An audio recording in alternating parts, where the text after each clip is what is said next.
फिर बोले क्या कुछ खा लो, पानी पी लो, भूखे हो? भूखे तो थे ही, सच्ची बात थी। तो त्यागी जी ने तो जल पिया और अपने राम को तो बड़ी जोर भूख लग रही थी। आप आश्चर्य मानेंगे, रात्रि को लगभग 1:30 बज रहा होगा, गरम गरम रोटी, टिक्कड़ मोटा पानी वाली रोटी गरम, खूब चकाचक घी लगा हुआ और टेंटी का अचार कपड़े में से खोल के दी महात्मा ने, जैसे अभी सिक के आई हो।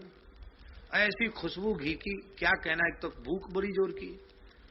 अब इतना मोटा एक टिक्कड़ खा गए, फिर भी भूख कम नहीं, तो उन्होंने एक और दिया, फिर जल पिलाया, बड़ा सुंदर मीठा जल, करुआ का ठंडा पानी। सत्य कह रहे हैं आपसे कि वो रोटी टिक्कड़ माने वो 2 टिक्कड़, छोटी रोटी कम से कम 8 रोटी के बराबर होंगे वो 2 टिक्कड़। अब खूब तृप्त होके पाए और पा करके फिर खूब सुंदर जल पिया, और जल पी करके फिर उन्होंने कहा अब उधर भरे पर सोइए। बोले सो जाओ, अब लौट जाओ, यहीं रज में लौट जाओ। अब तो इतना खा लिए थे कि अब तो चलने की हिम्मत नहीं थी, तो वहीं रज में लौट गए, सो गए। थोड़ी देर बाद उठे तो वो महात्मा तो दिखाई नहीं पड़े, घंटा 1.5 घंटे बाद उठे होंगे, महात्मा तो दिखाई नहीं पड़े। वो आजकल वहां एक कैला देवी का मंदिर बन गया, जहां की घटना है, वहां एक देवी पधरा, पहले वहां एक पेड़ था लता, अब शायद वो पेड़ कट गया है, तो देवी जी का मंदिर बन गया। और वहां जो है ना वो महात्मा दिखाई पड़े, ना उनका करवा दिखाई पड़ा, ना रोटी दिखाई पड़ी। तृप्ति खूब हुई। इसके बाद फिर परिक्रमा करके आगे बढ़े। इस बात को पूज्य गुरुदेव भगवान के चरणों में जब निवेदन किया, भक्तमाली जी के चरणों में, महाराज जी ने कहा पंडित जी इस घटना से आपने क्या समझा? महाराज जी आप बताइए। बोले 1:30 बजे रात को भी राधा रानी गरम गरम टिक्कड़ की व्यवस्था करती है। यहाँ ब्रज में अपने हट से कोई भूखो प्यासो भले ही मर जाए, पर यहाँ लाडली जी ब्रजभूमि किसी को भूखा रखती।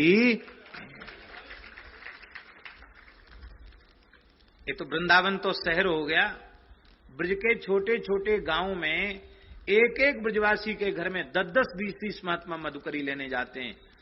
अपने घर में उनके 2-5 सदस्य हैं और वो 15 संतों को मधुकरी देते हैं, भले ही टुकड़ा टुकड़ा देते हैं, पर अपने नहीं खाएंगे, पर साधुओं को देंगे।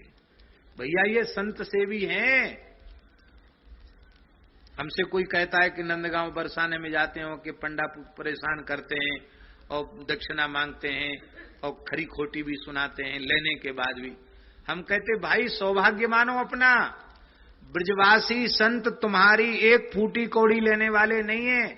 बने रहो कलेक्टर, मिनिस्टर, मंत्री, संतरी और दुनिया भर के बड़े से बड़े बने रहो, एक फूटी कौड़ी तुम्हारी नहीं लेंगे, एक अन्न का कण नहीं लेंगे।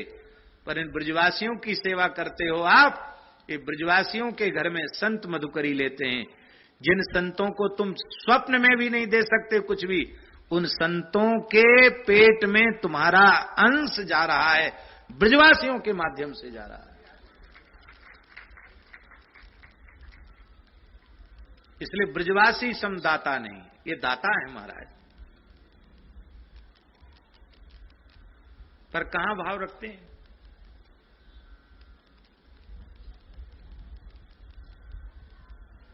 हमने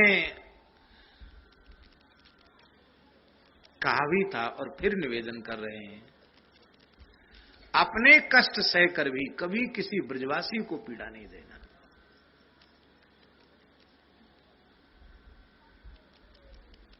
निर्विदिष्टम ही भुज्यते। हमें कोई प्रतिकूलता आई और हम उसका परिणाम, हमारा अपना प्रारब्ध है, किसी को दोष मत दो। यदि ब्रज में रहकर ब्रजवासी के प्रति भाव नहीं रखा, ब्रजवासी का मतलब केवल मनुष्य नहीं, ये लता पता कीट पतंग ये सब ब्रजवासी हैं। किसी भी जीव का तिरस्कार हमारे द्वारा न बने, सबका आदर हो। हमसे करोड़ गुनी भाग्यशाली यहां की चींटी है, यहां की रज में पैदा हुई है। हम उतने भाग्यशाली नहीं, हम यहां की चींटी के बराबर भी नहीं है। ये सामान्य है। हमारी आंखें नहीं है इसलिए हमको दिखता नहीं है। श्री वृंदावन बिहारी लाल की। करोड़ों करोड़ों माताओं में जो वात्सल्य करोड़ों जन्मों में मिला है, वो वात्सल्य भी ब्रजभूमि के वात्सल्य के आगे कुछ नहीं है। ब्रजभूमि में बड़ा वात्सल्य है। इसलिए हे ब्रज सुंदरे, हे श्री वृंदाटवी, आपके आश्चर्यमय प्रभाव का स्मरण लक्ष्मी जी करती हैं। जयति तेधिकम् जन्मना प्रजा श्रयत इंदिरा शश्वदत्रयी दैत दृश्यता दीक्षुतावका धृता सवा वाम विचिन्वते श्रयत इंदिरा सस्वदत्री। रमा, ब्रह्माणी, शिवा, शिव, ये भी चिंतन करते रहते हैं ब्रजभूमि का। महाराज जी पद्म पुराण में लिखा है, कल हमने चर्चा की थी ना कि 4 प्रकार से ब्रजभूमि मुक्ति देती है। तो भोले बाबा कह रहे हैं, इसलिए हे पार्वती, गोपीश्वर स्वरूप से मैं निरंतर वृंदावन वास करता हूं, आधे क्षण के लिए भी वृंदावन से बाहर नहीं जाता हूं। भोले बाबा बोल रहे हैं, मैं निरंतर वृंदावन वास करता हूं। ऐसी ब्रजभूमि, आहा, ये देवता भी आपका गुणगान करते हैं। उमा, रमा, ब्रह्माणी भी आपका गुणगान करती हैं। ब्रह्मा, शिव, इंद्र भी आपका गुणगान करते हैं।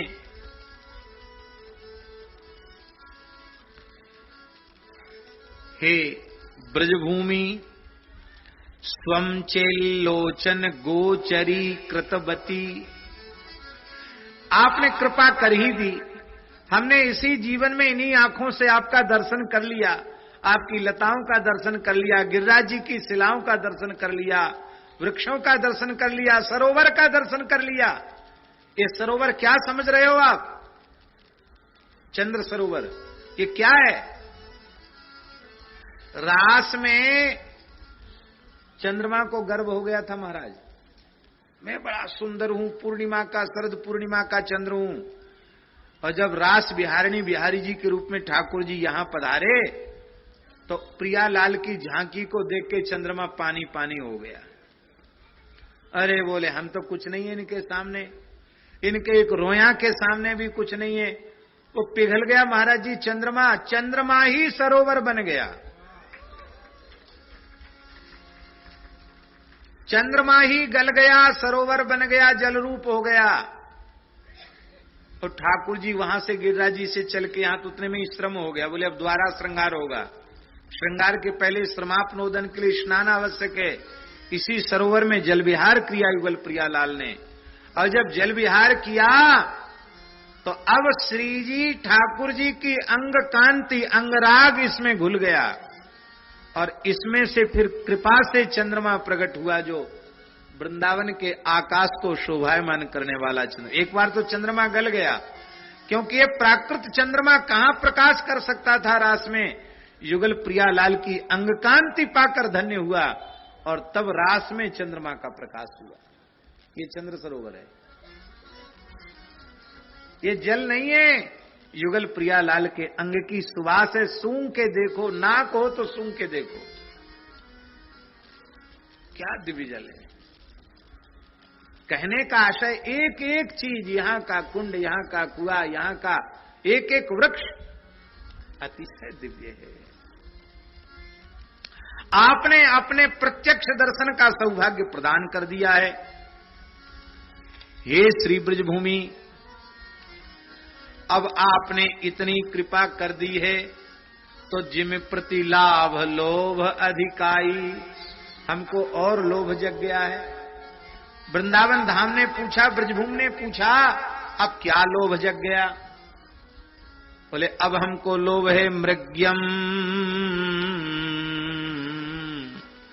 दत्तवती तदा निज जने किंबा विलंबादिह। आपने वास दे ही दिया है, इस पवित्र भूमि का दर्शन करा ही दिया है, तो अब विलंब क्यों करती हो? जल्दी से जल्दी अपनी भावना उपासना के अनुसार दिव्य देह प्रदान करके युगल प्रियालाल की सेवा अब मुझे क्यों नहीं दे रही हो? ऐसी कृपा हे ब्रजभूमि और कर दो कि हम निरंतर अष्टयाम सेवा के सुख में डूबे रहें, हमें होश ही न रहे संसार का न शरीर का। ऐसी कृपा आप अवश्य कर दो, इस कृपा में विलंब मत करो।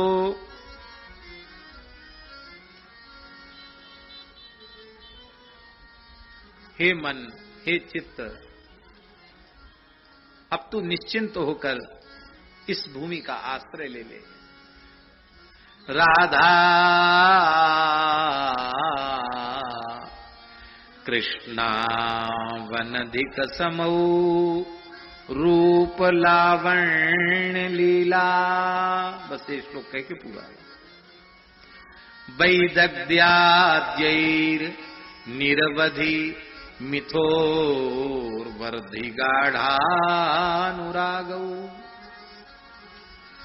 सांद्रा नंदांबुधिरस चमत्कार धारां बहन्तौ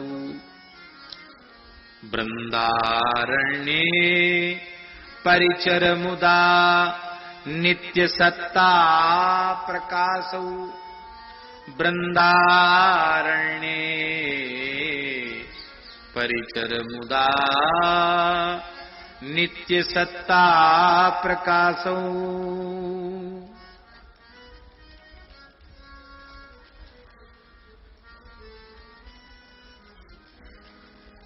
राधा कृष्णा वनधिक समौ, राधा कृष्णौ अनधिक समौ।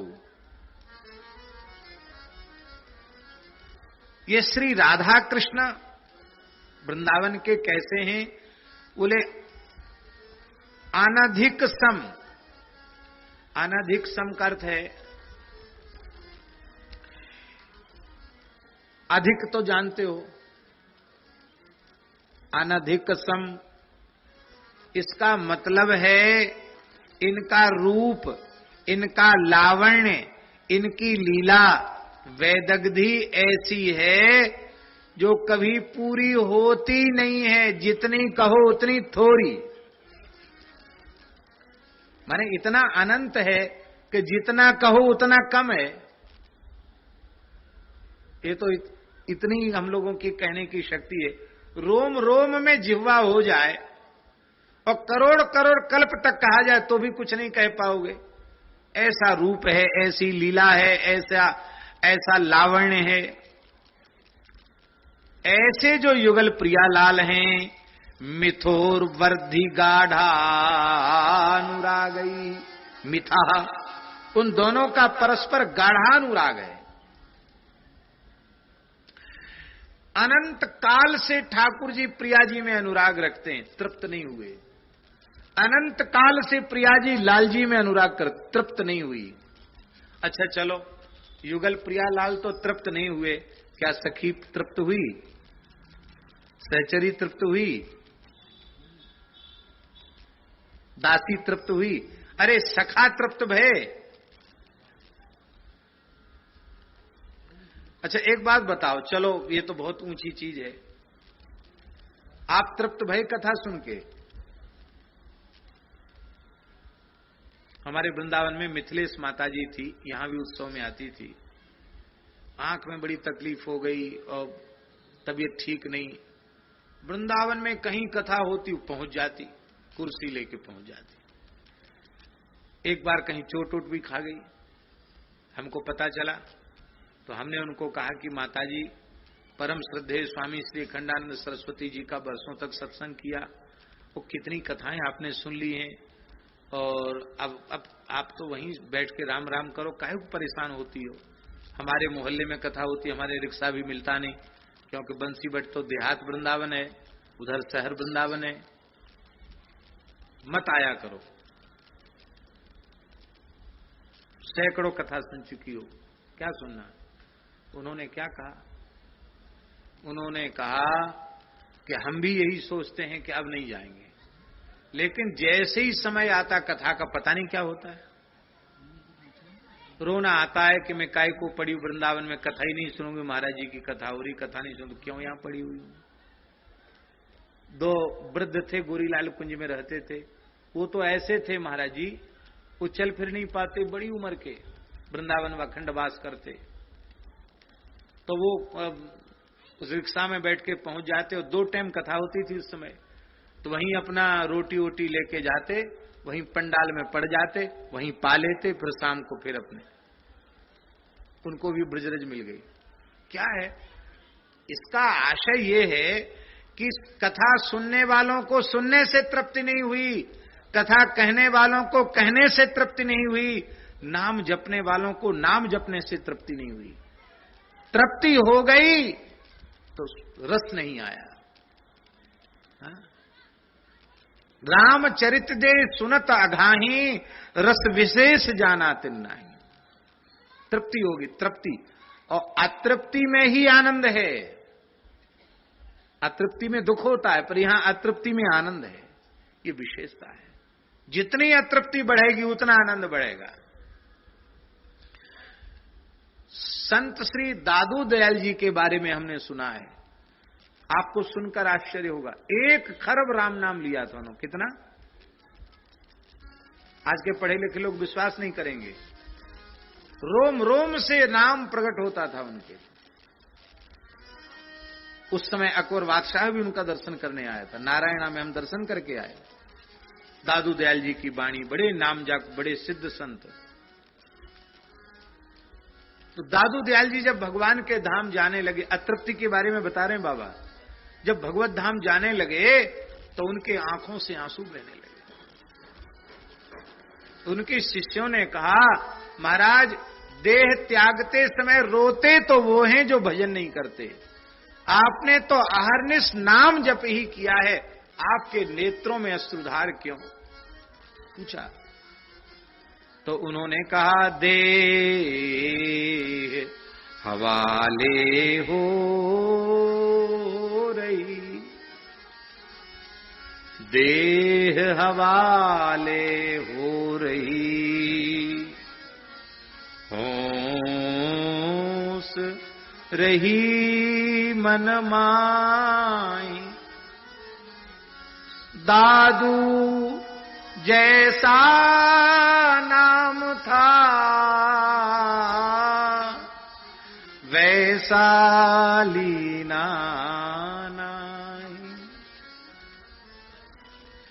देह पंच तत्वों में मिलने वाली है, पर मन नहीं भरा, बिना देह के भजन कैसे होगा? तन बिन भजन वेद नहीं बरना। और देह पंच तत्वों में मिलने वाली है, जितना मधुराति मधुर हरि नाम था, राम नाम था, वैसा हम ले नहीं पाए, इसलिए रो रहे हैं, हमसे भजन नहीं बना। 1 खरब राम नाम जपने वाला रो रहा है, हमसे राम राम नहीं हुआ। ये है अतृप्ति। तृप्ति कभी होती नहीं है। वैदग्ध्याद्यैर निर्वधि मिथोर्वर्धि गाढ़ानुराग, परस्पर अनुराग बढ़ता चला जाता, तृप्ति होती नहीं।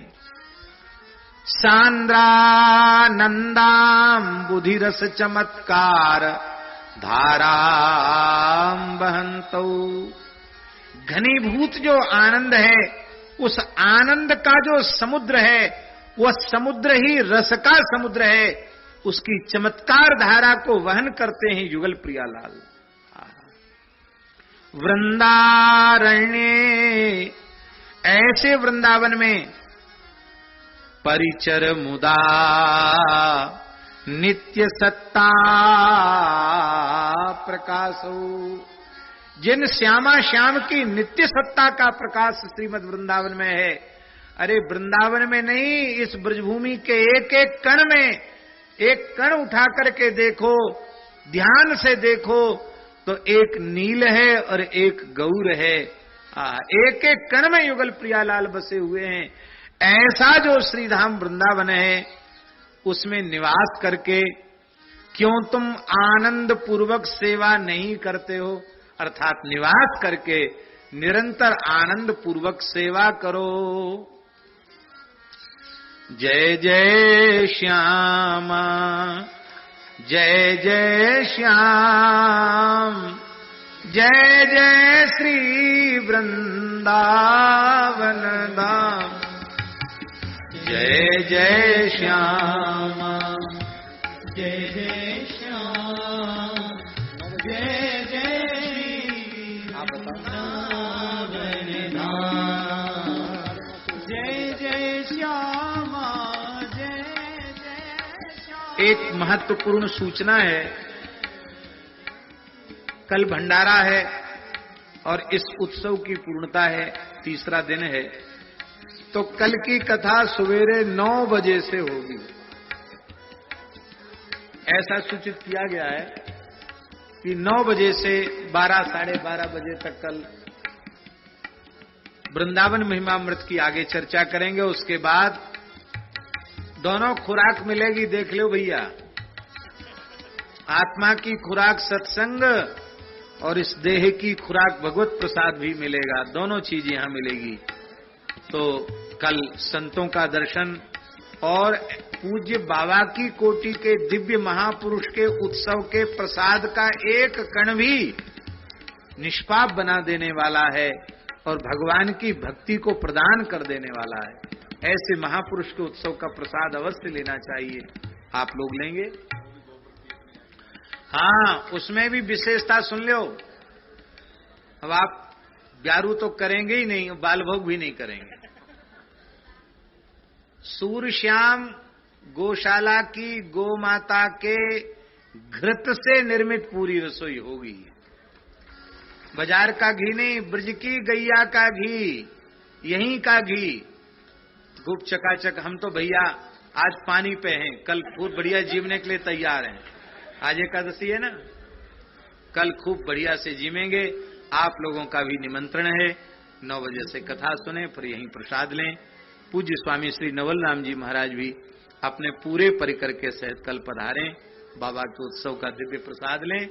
संतों से ही शोभा है, सभी पूज्य संत पधारें, वैष्णव पधारें। जय जय श्यामा, जय जय श्याम, जय जय श्री वृंदावन। जय जय श्यामा, जय जय श्याम, जय जय श्री वृंदावन धाम। जय जय श्यामा, जय जय श्याम, जय जय श्री वृंदावन धाम। भजो राधे कृष्णा, राधे कृष्णा, राधे गोविंद।